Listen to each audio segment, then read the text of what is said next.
কষ্ট হচ্ছে কি, বুঝতে অসুবিধা হচ্ছে কি? বলছে আমি যে সিদ্ধ দেহ বুঝবো কিভাবে?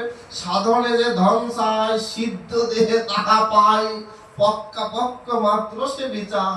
যা আমার সাধন ভজনের ধন তা সিদ্ধ দেহ পায়, সিদ্ধ দেহ কার বুঝবো কিভাবে?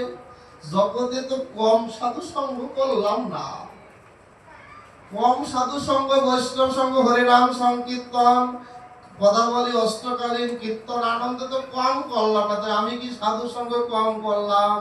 তাহলে শাস্ত্র যে বলছে লবমাত্রই সাধু সঙ্গে সর্বসিদ্ধি হয়, তাহলে আমার এত নিলাম, তাহলে আমার মনে হয় সাধনায় সব সিদ্ধি হয়েই গেছে, আর তো করা লাগবে না।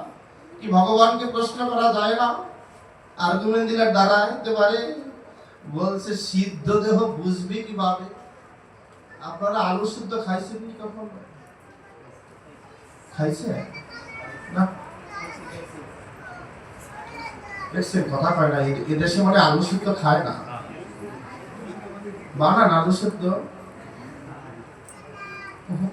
ভালো হয় না মনে হয়, কথা কইতেই পারে না যে আলু সিদ্ধ করি, হ্যাঁ দাদা করি তো, খাই তো, খাই না ওই মনে হয় 15 দিন পর একদিন বা এক মাসে একদিন, অন্য সব খাইয়ে সময় পাই না, আলু সিদ্ধর মতো দুর্লভ জিনিস খাওয়া যায় না, ওগুলো তো নিরামিষ, ওগুলো ভালো না, খাইলে শরীরে বল পাই না।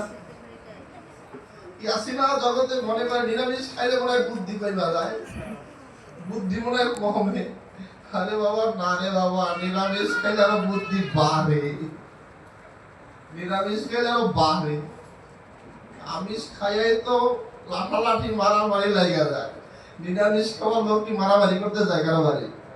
নাকি আমিষ খাওয়ার লোক মারামারি করে? এটা দেখলেই বুঝবেন যে বুদ্ধি কার বেশি, যে মারামারি করে ক্ষতি হয় না লাভ হয়।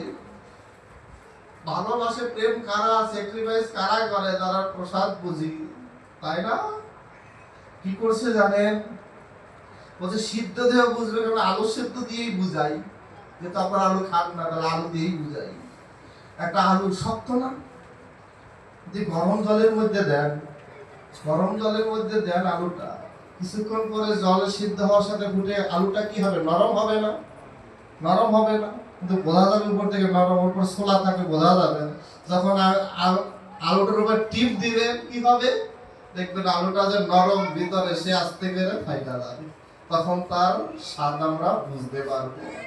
বলছে সাধকের দেহটাও তদ্রূপ, আমাদের মতোই শক্ত।